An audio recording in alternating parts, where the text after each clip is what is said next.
Good morning. Welcome to Friends Drift Inn. Today's episode will be kind of a hodgepodge, kind of a state of the farm, if you will. And we'll be trying to bring you all the updates this week on Friends Drift Inn.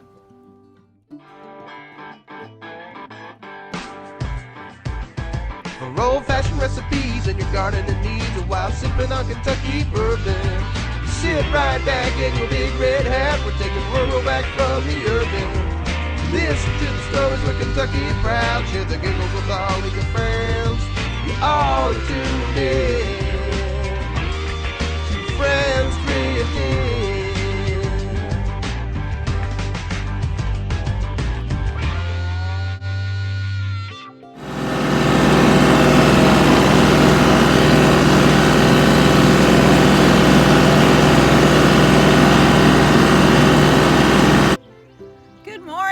It's Friends Drift Inn, episode 16. I'm Joyce. I'm Charlie. Today we're going to do a potpourri, just a little bit of this and a little bit of that. Well, we had some pretty weather finally. It's warmed up some, so we've been able to do a few things on the farm. We're going to talk a lot more about that kind of thing today. So, he says it's been pretty, but you know what? We had another frost. We had to drop down the sides on the here it is May 15th, May 16th, and USDA tells you that, hey, you're zone 6B and your frost is done April 15th. I think they need to make some adjustments. What do y'all think? How's it been where you are? Are you farming? Have you had to put up a lot of frost protection? What's going on your homestead? Yeah, I know exactly what we're going to try to talk about today, what's going on our homestead. Of course, we've had some more tractor problems, so now it's going to make a lot more work. We'll have to get a second tractor fixed up and get it to working, so I got a mechanic coming in to help do that. So that's all from the flood, we guess. Yeah. We guess the, what is it now, the clutch? Yeah, we've got a clutch sticking, so we're trying to figure out what to do with that. So we're calling in the experts. That is a real pain, y'all. It's a real pain, especially when we kind of waited around because of all this frost and everything going on, and now we're ready to roll, and we're not ready to roll. Now we're not ready to roll, but we'll make it. We'll figure it out. We always do. So let's take you, Charlie, let's walk over and show them what's going on with the peonies. Well, we do. We've got the new peonies that we put out last season, and we'll try to maybe flip this around and give you a better view of that just as soon as I figure out where it's at on this. And maybe we won't. We'll just turn around and we'll take it with us with our little selfie stick here we've got. So a couple of weeks ago, we showed you how the peonies were doing. We've got about 50 out. Now, our plan was when we planted these, we were going to sell at the farmer's market and sell to some of the florist trade and expand our floral. Now, that plan has kind of changed a little bit, but since we've got them, we probably will do that next year. This year, we're just kind of trying to see. But we were worried about how the frost would affect them. You can see they've got good buds on them. These are still kind of hard. Now, they tell you that when you harvest these, you put these in your coolbot. And you harvest them when they are at soft marshmallow stage before they open, and that way you can hold them a lot longer and deliver them over time. Now, what soft marshmallow stage is, I don't know, but we're gonna figure it out. So let's just walk along and see. You can see that we came in and did some mulching to try to keep the weeds down here. We got to mow around them a little bit, but as we say, the tractor's down, so we'll have to mow them with a weed eater this week. And big shout out to Jacob for helping us do that. We got these. This is mulch that we get free because we have the tree trimming company, so we have to have a place to dump it. And so I'll turn around and let you see that as well if we can from here maybe. I don't know if I can get zoomed in on that mulch pile or not, but you can see that we've got a large pile of mulch and wood trimmings and things over there that we use on the farm all the time for this. And that's a blessing in itself in the amount of money that we can save at having to buy commercial mulch, Joyce. Yep. So we've got like right at 50. What was kind of funny is as I was cleaning up some of the old buckets, we had 3 buckets that didn't do anything last year, but I didn't empty them. And this year they've come up with peonies in them. So we're going to move them down here where the spots were, because this did get a little bit of flood.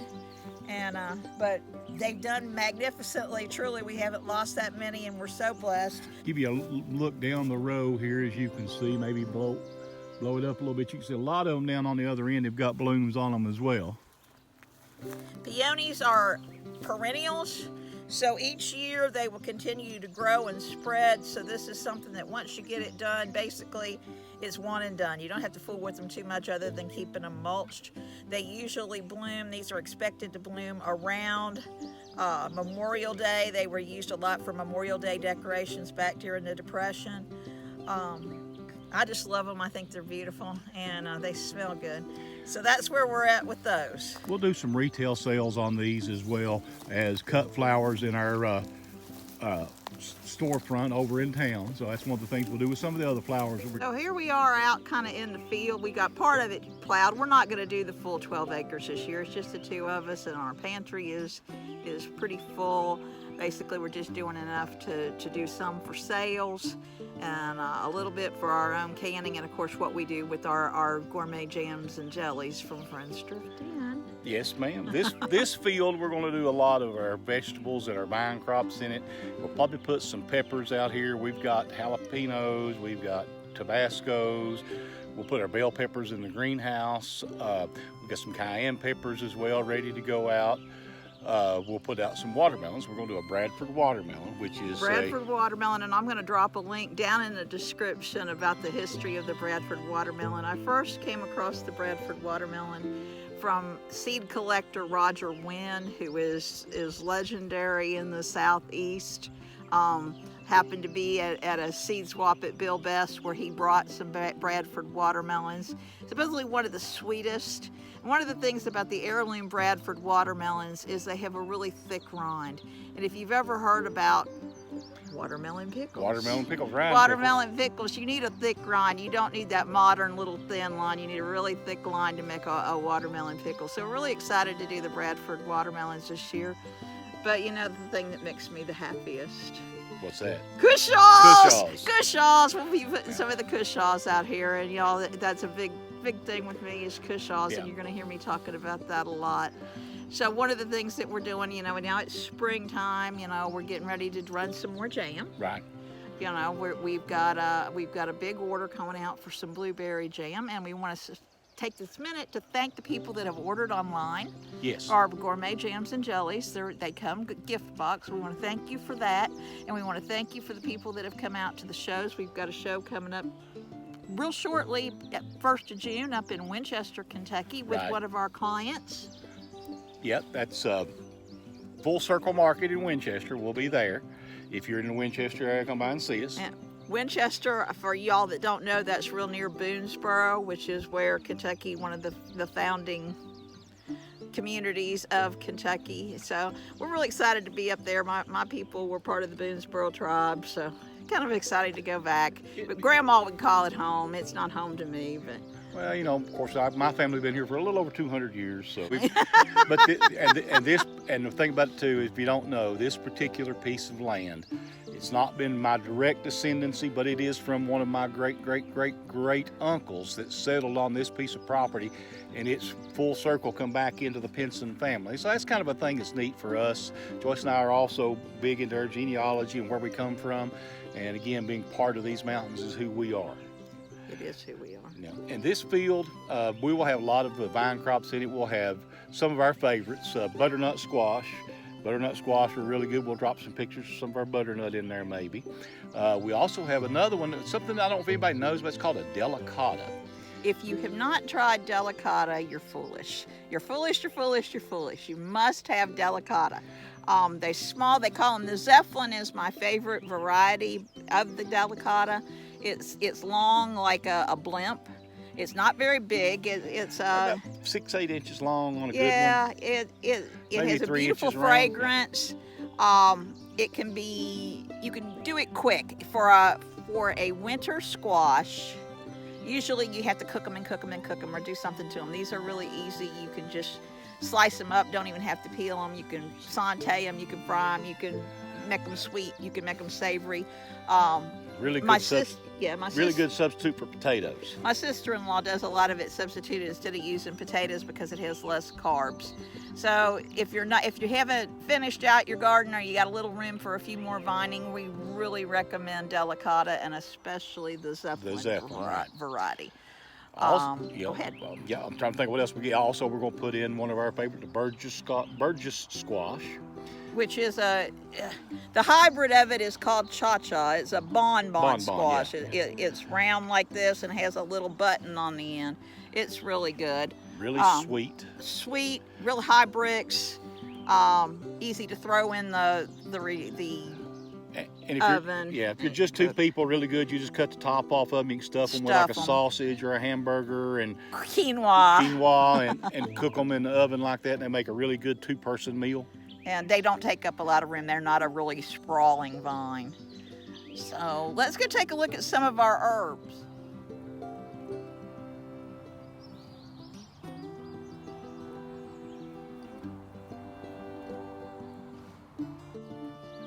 So here we are with the mint. Always smells so good. The more you cut it, the more it comes back. I can see how fresh it is this morning. It's still got a little bit of either rain or dew on it. We mix mint juleps all summer long. We also make fresh mint tea with it.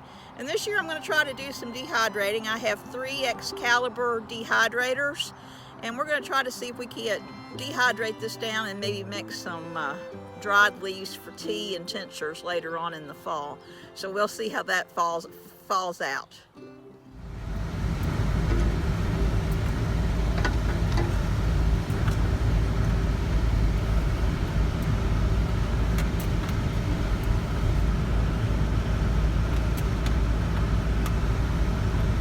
Hey y'all, we're down in the high tunnel and our tomatoes are starting to bloom. Here it is about May 14th, May 15th, and we're getting the bloom.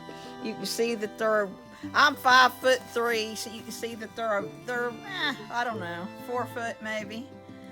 But we're really excited. Of course, I've been under the weather with some horrible pollen allergies, but there ain't nothing that smells better than fresh tomatoes. If you've ever smelled a tomato vine, you know what I'm talking about. So we've been picking these up, pruning these up, holding them up with strings that are attached to the J-rings up at the top. And as they grow, we just keep letting the strings down and these will start falling. We need to get in here and start doing some pruning, but like I said, it's where I can't hardly take the pollen, and so I've tried to stay in the house until I kind of get over it a little bit. But this is our striped tomatoes, and we'll be using these not only for home canning but for some sales, and then we'll also do some in our tomato jam, Friends Drift Inn Tomato Jam, which is kind of a sweet and savory. It's between a barbecue and a ketchup, and we use that a lot for grilling, and of course this is National Grilling Week. As we wind up the video, there's a couple of things that I did want to say. I want to do a shout out to Freedom Homestead down in Western Kentucky. We Kentucky people have to stand together. If you don't follow Freedom Homestead, they're young, they're vivacious, they're so full of life and hope and kind of new farmers and new homesteaders. And they had a really horrible tragedy where the back of their house through some hydrostatic, some water, we're not really sure what, but the whole back of their house, the under basement, the wall collapsed and they were in the home. And thank God that they are okay, but they are going through some times whether the insurance is going to help pay for it, how they're going to live until they can get the house put back together. Here it is, farming season, and they're having to worry about their home rather than doing what they need to do on the farm. So keep the folks at Freedom Homestead in your prayers and follow their videos and follow their journey. And if you can go to their YouTube videos, you can see where they do have a GoFund set up to help them get their house back to where it needs to be on solid footing. So keep them in your prayers. I also want to give a shout out to Roots and Refuge Farm. They're young and vivacious too, and they've gone from a small farm to a bigger farm, and so they're making that transition, and they're so excited, and we're excited for them because we're old and we're making the transition from a bigger farm to a smaller farm. So it's fun to see it all come full circle. As we wrap this up, we want to remind you that we do make commercial jams, gourmet jams, and you can order those online. We're really excited. We're going to have some new products coming out real soon. It might include something with tomatoes. You can never tell what we're up to here at Friends Drift Inn. So we'll close it out with I'm Joyce. I'm Charlie. We're Friends Drift Inn, and this is the way it is.